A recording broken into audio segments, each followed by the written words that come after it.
Eh bien bonjour à tous et bienvenue sur MyOpenLab. Aujourd'hui je vais vous montrer comment utiliser un module branché sur le réseau et comment l'interroger. On va donc pouvoir utiliser à la place du Firmata le logiciel Arduino et donc on va pouvoir utiliser tous les capteurs parce que bien sûr sous MyOpenLab quand on utilise le Firmata, si on a un capteur I2C ou un capteur OneWire, ben effectivement, ça va être très difficile de l'utiliser puisque les bibliothèques n'ont pas été développées par MyOpenLab. Donc là, on va pouvoir l'utiliser. Donc pour ça, je vous ai préparé ici un petit module. Donc j'ai fait exprès d'utiliser un module Wimos pour montrer un module qui est un petit peu différent des modules Arduino. Donc pour vous montrer, celui-ci, il n'y a pas encore de Firmata pour ça. Donc on va pouvoir l'utiliser de façon traditionnelle. Alors ce module, il a l'avantage de pouvoir être utilisé en Wi-Fi parce qu'il intègre un ESP. Je l'ai surmonté d'une petite alimentation par batterie, donc on va pouvoir le recharger éventuellement avec un panneau solaire 5 volts.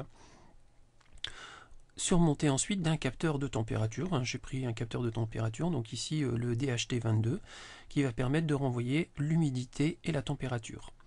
Donc cet ensemble donc, se retrouve sur mon réseau et donc avec MyOpenLab on va faire des requêtes et lui va nous répondre.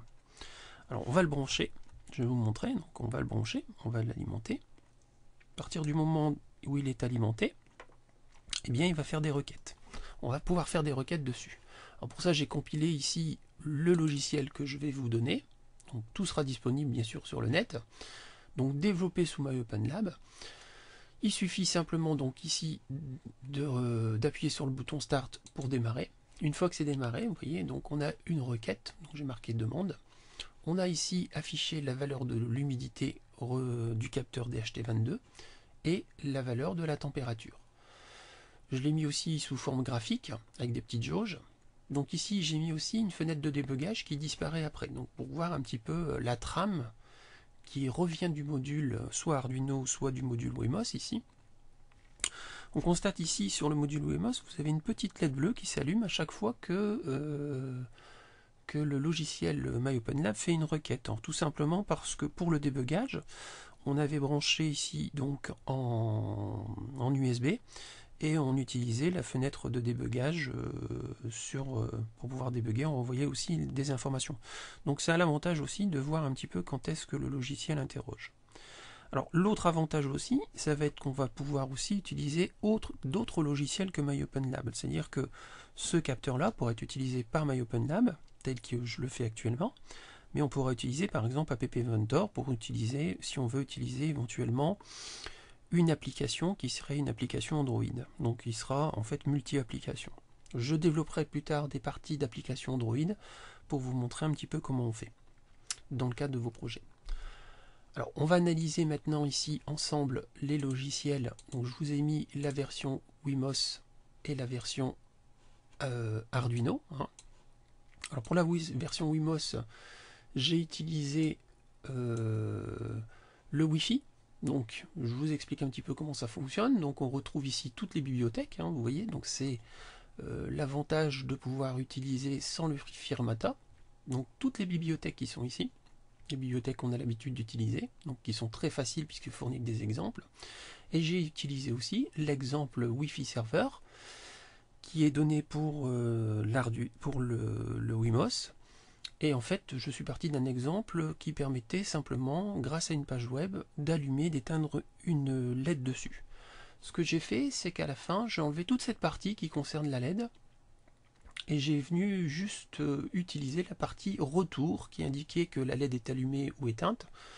Sauf qu'au lieu d'envoyer à LED allumée éteinte, vous voyez ici, je fais la demande de température, la demande d'humidité, et j'envoie ici, donc client print, ma température. Et ici, tout simplement, client print, l'humidité. Donc j'ai juste modifié légèrement, donc j'ai fait le travail qu'on fait habituellement d'intégration, c'est-à-dire d'utiliser un logiciel qui discute en Ethernet Wi-Fi avec un autre logiciel qui captait la température. J'ai assemblé les deux de façon à ce que ça fasse le travail que je lui demande. J'ai fait exactement la même chose ici pour la version Ethernet donc pour un Arduino, donc ça peut fonctionner sur un Arduino Uno ou une Mega sans problème. Donc vous voyez, donc j'ai les bibliothèques cette fois-ci Ethernet. Cette fois-ci, on donne l'adresse IP, puisque ça fonctionnait exactement. Vous voyez, il y a encore les parties qui concernaient les LED qui sont encore apparentes, sauf qu'à la fin, voilà, j'ai juste transformé pour envoyer l'humidité et la température. Alors, si on analyse maintenant le programme MyOpenLab, donc j'ai déjà fait le programme, donc je ne vais pas le refaire devant vous, puisque c'est pas le but. La partie analyse, donc on retrouve la phase avant, donc vous pourrez gérer comme vous voulez, vous aurez le droit de la transformer. La partie programmation, donc la nouvelle fonction qu'on va utiliser, c'est cette fonction-là, qui est la fonction get. Alors où trouve-t-on cette fonction? On la trouve ici. Vous voyez, vous avez ici une petite prise murale. Si vous cliquez dessus, tout simplement, vous avez la fonction get qui est ici. Donc quand vous la déposez, cette fonction get, vous avez 3 entrées et 2 sorties. Alors moi, sur les sorties, il y en a une que j'ai pas utilisée. J'ai utilisé simplement la sortie qui renvoie les informations issues de mon Wimos ou de ma carte Arduino. Vous avez ici une autre entrée qui est une entrée de type booléenne sur laquelle on va pouvoir faire en fait tout simplement les requêtes. Moi, les requêtes ici, elles sont faites à partir d'un petit astable que j'ai réglé donc à la fréquence de 1 Hz. Donc toutes les secondes, je fais une requête. Mais on pourrait très bien mettre un bouton poussoir et faire la requête manuellement, ça marcherait sans problème. Ensuite ici on a un autre fil qui est tout simplement une chaîne de caractères où on va venir insérer ici avec ici une constante l'adresse IP de notre module Wimos ou de notre carte Arduino. Tout à l'heure on a vu qu'on travaillait sur le port 80 dans le module Wimos ou le module Arduino, donc c'était ici, voilà le port 80, vous voyez, donc j'ai mis tout naturellement le port 80 ici. Alors à chaque fois qu'on va interroger, on va récupérer donc toutes les secondes la trame qu'on avait vue ici, de débugage. Donc si je le relance, on va regarder un petit peu au niveau de la trame. Voilà, je demande interrogation, vous allez voir le type de trame qu'on récupère. Donc on récupère ici la température, l'humidité, suivi d'un certain nombre de caractères qu'on n'utilise pas. Donc ici j'ai bien 5 caractères correspondant à la température et 5 caractères correspondant à l'humidité. Alors tout simplement le travail sous MyOpenLab va être en fait de séparer les petits bouts de chaîne de caractères. Donc on a une fonction spéciale ici, qu'on vient trouver ici, vous avez vu dans ABC, donc dans tout ce qui concerne les chaînes de caractères, et on a une fonction ici qui s'appelle substring, qui se paramètre de la façon suivante. Ici on vient tout simplement mettre la chaîne de caractères qu'on veut traiter, le début de caractère qu'on veut extraire et la fin de caractère qu'on veut extraire. Donc comme ça on va extraire en fait un tronçon de chaîne de caractères. Comme c'est une chaîne de caractères et que je veux l'afficher de façon numérique, je fais une transformation ici. Pareil, on trouve ici string vers double. Donc je transforme en fait une chaîne de caractères qui est essentiellement composée de chiffres, tout simplement en nombres. Donc ça permet d'afficher et d'utiliser la petite jauge. Là, pareil ici, j'ai fait la même chose, sauf que j'ai pris les caractères de 5 à 8 pour pouvoir les afficher, pour pouvoir afficher l'humidité en pourcentage. Je n'ai pas utilisé les chiffres après les virgules. J'utilise ici, dernière chose, la petite bascule, mais ça on l'a déjà vu dans un autre tuto. Cette petite bascule permet de mémoriser le fait que j'appuie sur Start et puis le fait que j'appuie sur Stop, de façon à signifier qu'on est en mode requête ou non. Et ici, bien sûr, j'ai mon petit afficheur ici qui permet le débugage, donc cette partie-là, dans une version définitive, devrait disparaître. Voilà, donc somme toute assez simple.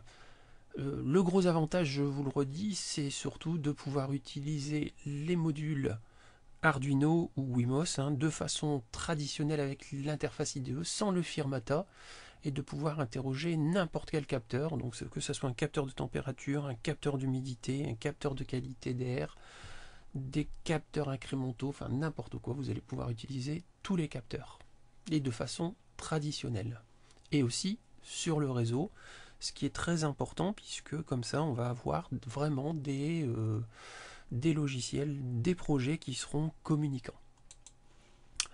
Alors, dernière partie, hein, sur le site, ici, je vous ai mis tout dans la section téléchargement. Si vous cliquez dessus, hein, vous avez la station météo, et dans la station météo, hein, vous avez, si vous dézippez, vous avez le logiciel Arduino pour la version Arduino, le logiciel avec